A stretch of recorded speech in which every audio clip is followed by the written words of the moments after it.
ചെമ്പിട്ടപള്ളി മട്ടാഞ്ചേരി നൂറ്റാണ്ടുകളുടെ ചരിത്ര പാരമ്പര്യം കൊണ്ടും പ്രാചീന കലാശില്പ മാതൃക കൊണ്ടും കേരളത്തിൽ തന്നെ ഏറ്റവും പ്രശസ്തമായ പള്ളികളിൽ ഒന്നാണ് മട്ടാഞ്ചേരി കൊച്ചങ്ങാടിയിലെ ചെമ്പിട്ടപള്ളി.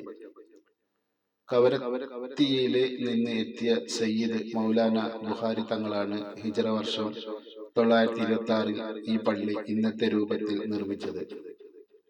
പള്ളി പണിയാനാവശ്യമുള്ള സ്ഥലം കൊച്ചി രാജാവ് നൽകിയെന്ന് ചരിത്രം രേഖപ്പെടുത്തുന്നു. പള്ളിയുടെ പ്രധാന ഹാളിന്റെ മേൽക്കൂര മുഴുവൻ ഓടുപോലെ പാകിയിരിക്കുന്നത് ചെമ്പു തകിടുകൾ കൊണ്ടാണ്. അതിനാലാണ് ചെമ്പിട്ട പള്ളി എന്ന പേര് വന്നത്. പള്ളിയില് പൗരാണിക വാസ്തുശില്പകലയുടെ അടയാളങ്ങൾ നിലനിൽക്കുന്നു. കൊച്ചി രാജകുടുംബവുമായി ബന്ധപ്പെട്ട നൈനന്മാരാണ് തലമുറകളായി പള്ളിയുടെ പരിപാലനം നടത്തിയിരുന്നത്. ഇന്ന് ഇത് പുരാവസ്തു വകുപ്പ് ചരിത്ര സ്മാരകമായി പ്രഖ്യാപിക്കുന്നു. അപ്പോൾ ഈ പള്ളി കേരളത്തിൽ തന്നെ എല്ലാവർക്കും കാണാൻ കൗതുകമുള്ള ഒരു പള്ളിയാണ്.